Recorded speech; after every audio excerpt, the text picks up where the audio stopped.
Hi ವೀಕ್ಷಕರೇ, ಎಲ್ಲರಿಗೂ ನಮಸ್ಕಾರ. ಬನ್ನಿ, ಇವತ್ತಿನ ವಿಡಿಯೋದಲ್ಲಿ ರವೆ ಇಡ್ಲಿ ಅಂದರೆ ಬನ್ಸಿ ರವೆಯಲ್ಲಿ ಮಾಡಿದ್ದೀವಿ. ಬನ್ನಿ, ಹೇಗೆ ಒಂದು ರವೆ ಇಡ್ಲಿ ಮಾಡೋದು ಅಂತ ತೋರಿಸ್ತೀನಿ. ಬನ್ನಿ ನೋಡೋಣ. ಏನೋ ಬೇಕು? ಇಡ್ಲಿ. ಏನು ಇಡ್ಲಿ? ರವೆ ಇಡ್ಲಿನಾ? ಅಕ್ಕಿ ಇಡ್ಲಿನಾ? ರವೆ ಇಡ್ಲಿನಾ ಮಾಡ್ಲಾ? ತಿಂತೀಯಾ? Okay okay. ಡನ್. ನನ್. ಐ ಲವ್ ಯು ಅಪ್ಪ. ಇಲ್ಲಿ ನಾನು ಬನ್ಸಿ ರವೆ ಯೂಸ್ ಮಾಡಿಕೊಂಡು ಒಂದು ರವೆ ಇಡ್ಲಿನ ಮಾಡಿದ್ದೀನಿ.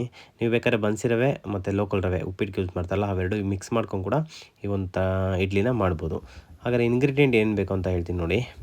ಕ್ಯಾರೆಟು ಒಂದನ್ನು ತುರಿದಿಟ್ಕೊಂಡಿದ್ದೀನಿ, ಶುಂಠಿ ಸ್ವಲ್ಪ, ಒಂದು ಇಂಚು ಶುಂಠಿ, ಕರಿಬೇವು ಒಂದು 5-6 ಎಲೆ, ಮತ್ತು ಕೊತ್ತಂಬರಿ ಸೊಪ್ಪು ಸ್ವಲ್ಪ, ಮತ್ತು ಒಗ್ಗರಣೆಗೆ ಕಡಲೆಬೇಳೆ 1 ಸ್ಪೂನು, ಸಾಸಿವೆ 1 ಸ್ಪೂನ್ ಬೇಕಾಗುತ್ತೆ, ಮತ್ತು ಜೀರಿಗೆ 1 ಸ್ಪೂನ್ ಬೇಕಾಗುತ್ತೆ. ಮತ್ತು ಈ ಒಂದು ರವೆ ಇಡ್ಲಿ ಮಾಡೋಕ್ಕೆ ಮೊಸರು ತುಂಬ ಇಂಪಾರ್ಟೆಂಟ್ ಆಗುತ್ತೆ. ಈ ಒಂದು ಕಪ್ಪಲ್ಲಿ ಏನು ನೋಡ್ತಾ ಇದ್ದೀರಲ್ಲ, ಆ ಕಪ್ಪಲ್ಲಿ ನಾನು 1.5 ಕಪ್ಪು ಮೊಸರು ತೊಗೊಂಡಿದ್ದೀನಿ. ಮತ್ತು ಅದೇ ಕಪ್ ಮೆಷರ್ಮೆಂಟಲ್ಲಿ ಸಣ್ಣ ರವೆ ಅಂದರೆ ಬನ್ಸಿ ರವೆನ 2 ಕಪ್ ತೊಗೊಂಡಿದ್ದೀನಿ. ಬನ್ಸಿ ರವೆ 2 ಕಪ್ಪು. ಆ್ಯಕ್ಚುಲಿ 2 ಕಪ್ಪು ಬನ್ಸಿ ರವೆಗೆ 1 ಕಪ್ಗೆ 1.5 ರೀತಿ ಮೊಸರು ತೊಗೊಂಡ್ರೆ 3 ಕಪ್ ಮೊಸರು ಹಾಕಬೇಕು. ನಾನು ಇದು ಮೊಸರು ಶಾರ್ಟೇಜ್ ಇರೋದ್ರಿಂದ ಏನು ಮಾಡಿದ್ದೀನಿ ಅಂದರೆ 1.5 ಕಪ್ಪು ಮೊಸರು ಮತ್ತು 1 ಕಪ್ಪು ಅದೇ ಕಪ್ಪಲ್ಲಿ 1 ಕಪ್ ನೀರನ್ನ ಹಾಕಿ ಕಲಿಸ್ಕೊತಾ ಇದ್ದೀನಿ. ಬನ್ನಿ, ಹಾಗಿದ್ರೆ ಮಾಡೋದು ಹೇಗೆ ಅಂತ ನೋಡ್ಕೊಳ್ಳೋಣ. ಇಡ್ಲಿ ಮಾಡೋಕ್ಕೆ ಒಗ್ಗರಣೆ ಬೇಕಾಗುತ್ತೆ. ಒಗ್ಗರಣೆ ಹಾಕೋಕ್ಕೆ ಒಂದು ಬಾಣಲಿ ತೊಗೊಂಡಿದ್ದೀನಿ. ಆ ಬಾಣಲಿಗೆ 50 ml ಎಣ್ಣೆ ಹಾಕ್ಕೊಂಡು ಸ್ವಲ್ಪ ಫ್ಲೇಮ್ನ ಕಡಿಮೆ ಇಟ್ಕೊಂಡಿದ್ದೀನಿ. ಎಣ್ಣೆ ಸ್ವಲ್ಪ ಕಾದ ನಂತರ ಸಾಸಿವೆ 1 ಸ್ಪೂನ್ ಹಾಕ್ಕೊಬೇಕಾಗುತ್ತೆ. ನೀವು ಒಗ್ಗರಣೆ ಮಾಡುವಾಗ ಫ್ಲೇಮ್ ಕಡಿಮೆ ಇರೋದು ಉತ್ತಮ. ಯಾಕಂದರೆ ಒಗ್ಗರಣೆಗೆ ಹೈ ಫ್ಲೇಮ್ ಇಟ್ಕೊಂಡ್ರೆ ಎಲ್ಲ ಸ್ವಲ್ಪ ಕಡಿಮೆ ಪದಾರ್ಥವಲ್ಲ, ಬೇಗ ಸೀದೋಗುತ್ತೆ. ಹಾಗಾಗಿ ಲೋ ಫ್ಲೇಮಲ್ಲಿ ಇಟ್ಕೊಬೇಕಾಗುತ್ತೆ. ಸಾಸಿವೆ 1 ಸ್ಪೂನ್ ಆದಮೇಲೆ ಕಡಲೆಬೇಳೆ 1 ಸ್ಪೂನು. ಇಲ್ಲೆಲ್ಲ ನೋಡಿ ನಾನು ಯಾವ ಸ್ಪೂನ್ ಯೂಸ್ ಮಾಡಿದ್ದೀನಿ. ಈ ಸ್ಪೂನಲ್ಲಿ ನಾನು ಎಲ್ಲ 1 ಸ್ಪೂನ್ ಹಾಕ್ಕೊತೀನಿ. ಮತ್ತು ಉದ್ದಿನಬೇಳೆ 1 ಸ್ಪೂನು. ಮತ್ತು ಸ್ವಲ್ಪ ಫ್ರೈ ಮಾಡ್ಕೊಳ್ಳಿ. ಫ್ಲೇಮ್ ಕಡಿಮೆಲೇ ಇರಲಿ. ಎಲ್ಲ ಒಂದು ಕಂದು ಬಣ್ಣ ಬರಬೇಕು, ಅಂದರೆ ಬ್ರೌನ್ ಕಲರ್ ಬರಬೇಕು. ಜಾಸ್ತಿ ಸೀದಬಾರ್ದು. ಬ್ರೌನ್ ಕಲರ್ ಬಂದರೆ ಆಫ್ ಮಾಡ್ಕೊಬೇಕಾಗುತ್ತೆ ಸ್ಟವು. ಮತ್ತು ಇದಕ್ಕೆ ಜೀರಿಗೆ ಹಾಕ್ಕೊತಾ ಇದ್ದೀನಿ. ಮುಕ್ಕಾಲು ಸ್ಪೂನ್ ಜೀರಿಗೆ ಹಾಕ್ಕೊತಾ ಇದ್ದೀನಿ. ಎಲ್ಲ ಫ್ರೈ ಮಾಡ್ತಾಯಿರಿ, ಲೋ ಫ್ಲೇಮಲ್ಲೇ ಇರಲಿ. ಮತ್ತು ಇಲ್ಲಿ ಕರಿಬೇವನ್ನ ಒಂದು 5-6 ಎಲೆ ತೊಳೆದು ವಾಶ್ ಮಾಡಿಟ್ಕೊಂಡಿದ್ದೀನಿ. ಅದನ್ನು ಈಗ ಸೇರಿಸ್ತಾ ಇದ್ದೀನಿ. ಅದನ್ನು ಅಷ್ಟೇ ಸ್ವಲ್ಪ ಫ್ರೈ ಮಾಡ್ಕೊಬೇಕು.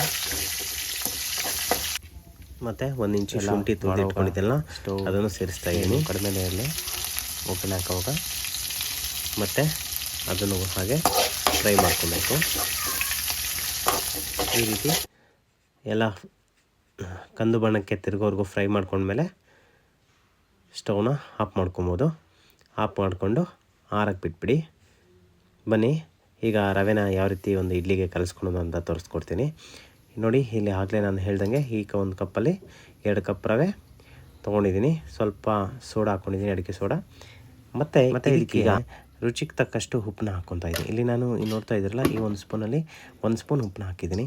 ಮತ್ತು ತುರಿದಿರೋ ಒಂದು ಕ್ಯಾರೆಟ್ನ ಹಾಕ್ಕೊತಾ ಇದ್ದೀನಿ.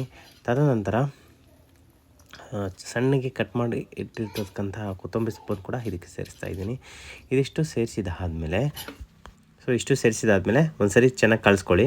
ತದನಂತರ ಏನೊಂದು ಮೊಸರು ತೊಗೊಂಡಿರ್ತೀರಲ್ಲ, ನಾನು ಹೇಳ್ದಲ್ಲಾಗಲೇ ಯಾವೊಂದು ಅಳತೆಯಲ್ಲಿ ರವೆ ತೊಗೊಂಡಿದ್ದೀನಿ ಅದೇ 1 ಕಪ್ ಅಳತೆಯಲ್ಲಿ 1.5 ಕಪ್ಪು ಮೊಸರನ್ನ ಇದಕ್ಕೆ ಸೇರಿಸ್ತಾ ಇದ್ದೀನಿ.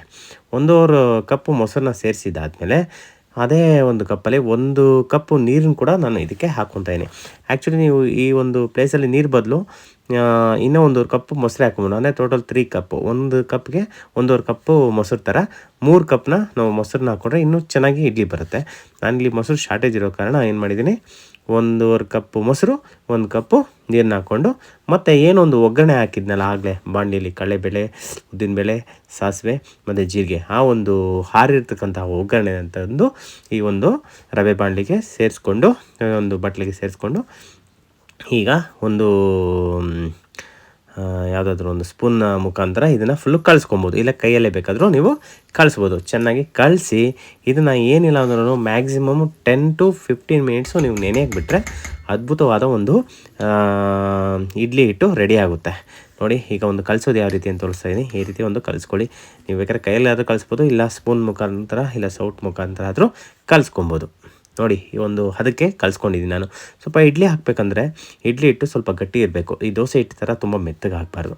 ಈ ಒಂದು ಹದಕ್ಕೆ ನಾನು ಕಲಸಿ ಇದನ್ನು ರೆಸ್ಟ್ ಮಾಡೋಕ್ಕೆ ಒಂದು 10 to 15 ಮಿನಿಟ್ಸು ಬಿಟ್ಬಿಡ್ತೀನಿ. ಸೊ ಇನ್ನೂ ಸ್ವಲ್ಪ ಗಟ್ಟಿ ಆಗುತ್ತೆ, ಆಗಬೇಕಾದ್ರೆ ನೀವು ಒಂಚೂರು ನೀರು ಹಾಕ್ಕೊಬೋದು. ಸೊ ಈ ಒಂದು ಹದಕ್ಕಿರಲಿ, ಇಡ್ಲಿ ಮಾಡುವಾಗ ಸ್ವಲ್ಪ ಗಟ್ಟಿಯಾಗೇ ಇರಲಿ, ಸರಿನಾ? ಬನ್ನಿ, ಇಡ್ಲಿ ಒಂದು ಹಿಟ್ಟು ನೆನೆಯೋಷ್ಟೊತ್ತಿಗೆ ಅದೊಂದು 10-15 ಮಿನಿಟ್ಸ್ ಆಗುತ್ತೆ. ಅಷ್ಟೊತ್ತು ನಾವು ಇಡ್ಲಿ ಪಾತ್ರೆಗೆ ನೀರು ಹಾಕಿ ಸ್ವಲ್ಪ ಕುದಿಯೋಕ್ಕೆ ಬೇಡ. ಪಾತ್ರೆ ಇಡ್ಲಿ ಯಾವ ರೀತಿ ಹಾಕೋದು ಪಾತ್ರೆಯಲ್ಲಿ ಅಂತೆಲ್ಲ ಗೊತ್ತಿರುತ್ತೆ, ಆದರೂ ಒಂದ್ಸರಿ ಈ ವಿಡಿಯೋದಲ್ಲಿ ತೋರಿಸ್ಕೊಡ್ತೀನಿ.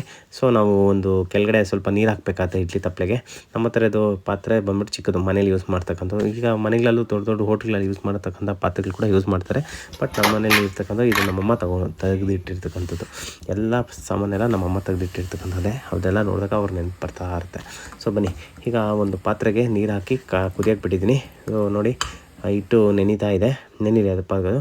ಈಗ ಒಂದು ಇಡ್ಲಿ ಪಾತ್ರೆಗೆ ನಾವು ಫಸ್ಟು ಇಡ್ಲಿ ಹಾಕೋ ಒಂದು ತಟ್ಟೆಗೆ ಏನು ಮಾಡಬೇಕಂತಂದರೆ ಸ್ವಲ್ಪ ಆಯಿಲ್ನ ಹಾಕ್ಕೊಬೇಕಾಗುತ್ತೆ. ಸ್ವಲ್ಪ ಆಯಿಲ್ ಹಾಕಿ ಚೆನ್ನಾಗಿ ಉಜ್ಕೊಬೇಕಾಗುತ್ತೆ. ಆಗ ಏನಾಗುತ್ತೆ, ಇಡ್ಲಿ ನಮಗೆ ತೆಗಿಯೋಕ್ಕೆ ಈಸಿ ಆಗುತ್ತೆ. ಸೊ ಈ ರೀತಿ ಒಂದು ಇಡ್ಲಿ ಪಾತ್ರೆಗೆ ಚೆನ್ನಾಗಿ ಆಯಿಲ್ ಹಾಕ್ಕೊಂಡು ಎಲ್ಲನೂ ಆಯಿಲ್ನ ಈ ರೀತಿ ಸುತ್ತಲೂ ಬಳಿಬೇಕು. ಬಳಿದಾಗ ನಮಗೇನಾಗುತ್ತೆ, ಇಡ್ಲಿ ಈಸಿಯಾಗಿ ಹೊರಗೆ ಬರೋಕ್ಕೆ ಈಸಿ ಆಗುತ್ತೆ. ಈ ರೀತಿ ಇಡ್ಲಿ ತಟ್ಟೆಗೆ ಸುತ್ತಲೂ ಎಣ್ಣೆನ ಬಳಿದ ನಂತರ ನಾನು ಏನೊಂದು ಟೊಮೊಟೊ ಪೀಸ್ನ ಸ್ಲೈಸ್ ಮಾಡಿ ಇಟ್ಕೊಂಡಿದ್ನಲ್ಲ, ಅದನ್ನು ಈ ರೀತಿ ಕೆಳಗಡೆ ಇಟ್ಕೊತಾ ಇದ್ದೀನಿ. ನಮ್ಮದು ಚಿಕ್ಕ ಇಡ್ಲಿ ಪಾತ್ರೆ, ಹಾಗಾಗಿ ಸಣ್ಣದಾಗಿ ಹಚ್ಕೊಂಡು ಇಟ್ಕೊತಾ ಇದ್ದೀನಿ. ನಿಮ್ಮದೇನಾದರೂ ದೊಡ್ಡ ಪಾತ್ರೆ ಇದ್ದರೆ ನೀವು ದೊಡ್ಡದಾಗಿ ಅಗಲವಾಗಿ ಹಚ್ಚಿ ಇಟ್ಕೊಬೋದು. ಒಂಥರ ಹೋಟ್ಲು ಲುಕ್ ಕೊಡುತ್ತೆ ಇಡ್ಲಿ ಅಂತದಷ್ಟೇ. ಈಗ ನೋಡಿ 10 to 15 ಮಿನಿಟ್ಸ್ ಬಿಟ್ಟಿದ್ದೀನಿ ಆಲ್ಮೋಸ್ಟು. ಇಡ್ಲಿ ಒಂದು ಅದಕ್ಕೆ ರೆಡಿಯಾಗಿದೆ. ಈಗ ಯಾವ ರೀತಿ ಒಂದು ತಟ್ಟೆಗೆ ಹಾಕ್ಕೊತಾ ಇದ್ದೀನಿ ನೋಡಿ. ಈ ರೀತಿ ಒಂದು ತಟ್ಟೆಗೆ ನಾವು ಇಡ್ಲಿನ ಹಾಕ್ಕೊಬೇಕಾಗುತ್ತೆ. ಈ ರೀತಿ ಎಲ್ಲ ತಟ್ಟೆಗೂ ಇಡ್ಲಿನ ಹಾಕ್ಕೊಂಡು, ಈ ರೀತಿ ಎಲ್ಲ ತಟ್ಟೆಗೂ ಇಡ್ಲಿ ಹಿಟ್ಟನ್ನು ಹಾಕ್ಕೊಂಡು ಏನೊಂದು ಇಡ್ಲಿ ಪಾತ್ರೆ ಇರುತ್ತಲ್ಲ, ಆ ಪಾತ್ರೆಯಲ್ಲಿ ಜೋಡಿಸ್ಕೊಂಡು ಲಿಡ್ನ ಕ್ಲೋಸ್ ಮಾಡಿಬಿಟ್ಟು ಮೀಡಿಯಮ್ ಫ್ಲೇಮಲ್ಲಿ ಏನಿಲ್ಲ ಅಂದರೂ 15 to 20 ಮಿನಿಟ್ಸು ನಾವು ಬಿಡಬೇಕಾಗುತ್ತೆ. ಆಗ ಚೆನ್ನಾಗಿ ಹಬೆಯಲ್ಲೇ ಇಡ್ಲಿ ಚೆನ್ನಾಗಿ ಬೆಂದು. ಇಡ್ಲಿ ಇಟ್ಟಿದೆ, ತಿಂತೀಯ ತಾನೇ? ಓಕೆ. ಸೊ ಇಡ್ಲಿ ಬೇಯ್ತಾ ಇದೆ. ನಿಮಗೆ ಬೇಕಾದರೆ ಇಡ್ಲಿನ ಓಪನ್ ಮಾಡಿ ಆವಾಗ ಮಧ್ಯದಲ್ಲಿ ನೋಡ್ಕೊಬೋದು ಯಾವ ರೀತಿ ಒಂದು ಇಡ್ಲಿ ಬೇಯ್ತಾ ಇದೆ ಅಂತ. ಸ್ವಲ್ಪ ಕೈನ ತ್ಯಾಮ ಮಾಡಿಕೊಂಡು ಮುಟ್ಟು ನೋಡಿದ್ರೆ ಅದು ಅಂಟ್ಕೊಬಾರ್ದು. ಆ ರೀತಿ ಇದ್ದರೆ ಇಡ್ಲಿ ರೆಡಿ ಆಗಿದೆ ಅಂತ. ನೋಡಿ 15 to 20 ಮಿನಿಟ್ಸ್ ಆಯಿತು, ನಮ್ಮ ಇಡ್ಲಿ ರೆಡಿಯಾಗಿದೆ. ನೋಡಿ ಯಾವ ರೀತಿ ಒಂದು ಇಡ್ಲಿ ಶೈಲಿ ಕಾಣ್ತಾ ಇದೆ ಅಂತ, ಚೆನ್ನಾಗಿ ಬಂದಿದೆ. ಸೊ ಈ ಒಂದು ಮೆಷರ್ಮೆಂಟಲ್ಲಿ ನೀವು ಒಂದ್ಸರಿ ಮನೇಲಿ ಮಾಡ್ಕೊಳ್ಳಿ, ಹೇಗೆ ಬರುತ್ತೆ ಅಂತ ನನಗೆ ಕಮೆಂಟ್ ಮಾಡಿ. ಈ ಒಂದು ಇಡ್ಲಿ ಮಾಡಿರೋದು ನನ್ನ ಮಗನಿಗೋಸ್ಕರ. ಬನ್ನಿ, ಅವನು ಏನು ತಿಂತಾನೋ ಇಲ್ಲ ನೋಡೋಣ.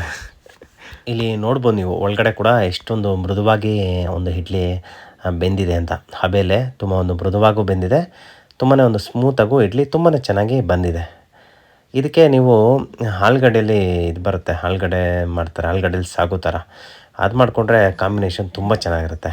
ನಾನು ಈಗ ಸದ್ಯಕ್ಕೆ ನಮ್ಮ ಮನೇಲಿ ಇರ್ತಕ್ಕಂಥ ಒಂದು ಸಾಂಬಾರಿಗೆ ಇದನ್ನು ಮಾಡಿಕೊಂಡು ಈ ಒಂದು ಇಡ್ಲಿ ರುಚಿನ ಸವಿತಾ ಇದ್ದೀನಿ. ಹೆಂಗಿದೆ ಇಡ್ಲಿ? ಹೆಂಗಿದೆ ಇಡ್ಲಿ?